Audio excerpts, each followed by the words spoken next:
Tak hanya itu, untuk mencuci pakaian, mandi dan lainnya dilakukan langsung di belik tersebut. Bahkan sumber air yang berada di area belik juga dimanfaatkan warga untuk dialirkan.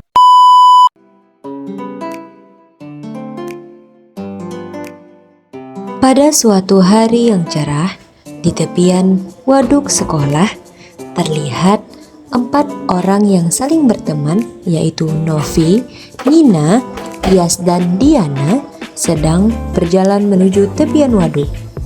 Sambil mencari tempat yang nyaman untuk duduk, mereka bercanda-canda di sepanjang jalan. Ketika melihat air di waduk, Nina, seorang yang kritis, langsung membuka pembicaraan tentang pentingnya air bersih. Kalian sadar nggak sih kalau air bersih itu sudah semakin langka? Kalau kita tidak menjaga dan menghemat air, di masa depan kita tidak akan mendapatkan air bersih lagi. Emangnya air bersih bisa habis? Bukannya air itu banyak ya di alam? Kayak di sungai, kayak di danau, kan banyak air. Aku juga mikirnya gitu. Lagi pula kita kan punya air hujan. Terus kita juga bisa beli air galon. Jadi apa yang harus kita khawatirkan? Ya juga sih, aku juga nggak pernah kepikiran bahwasannya air itu bisa habis. Karena kan ada air galon, keran juga nggak akan habis kan?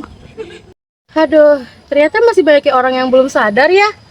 Sumber air bersih itu terbatas loh.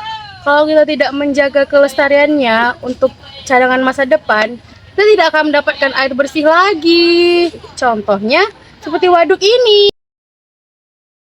Tapi Novi, Diana, Tias, kalian sadar nggak sih kalau menggunakan air dengan berlebih itu bisa merusak alam?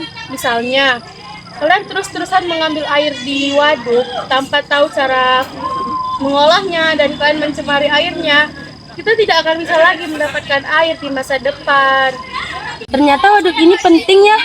Berarti kita harus bisa menjaga agar waduk ini tetap bisa digunakan.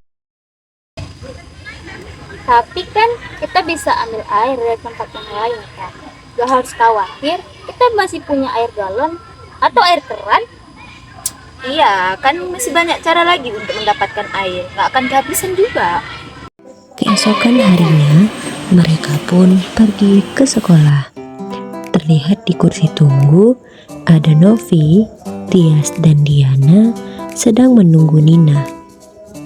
Tak lama kemudian, Nina pun datang sambil membawa berita tentang krisis air bersih. Nina, ada kalian. Kebetulan aku ingin memperlihatkan sesuatu kepada kalian. Apa itu?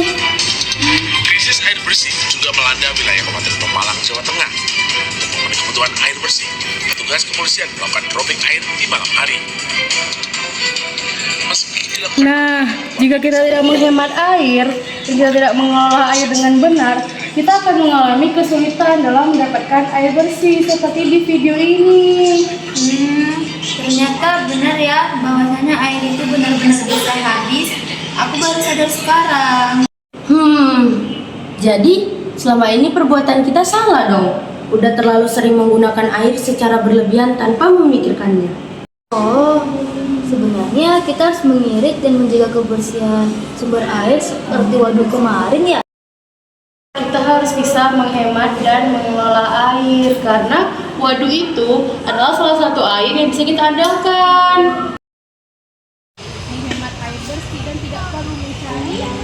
2 hari setelah mereka berbincang kemarin, mereka pun kembali berjumpa di sekolah.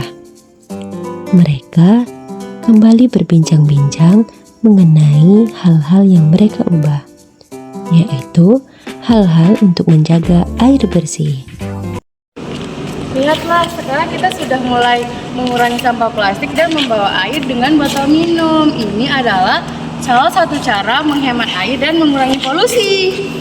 Iya loh, aku juga mulai menggunakan air dengan bijak di rumah, seperti mematikan keran saat aku sedang sikat gigi maupun sedang cuci tangan. Aku juga sudah mulai membatasi penggunaan air di kamar mandi dan jadi lebih hemat lagi saat mencuci piring.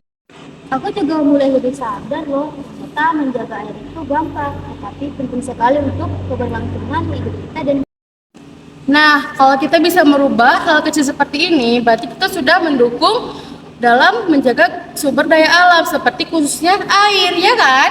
Iya. Sekarang ayo kita ke kelas. Ayo.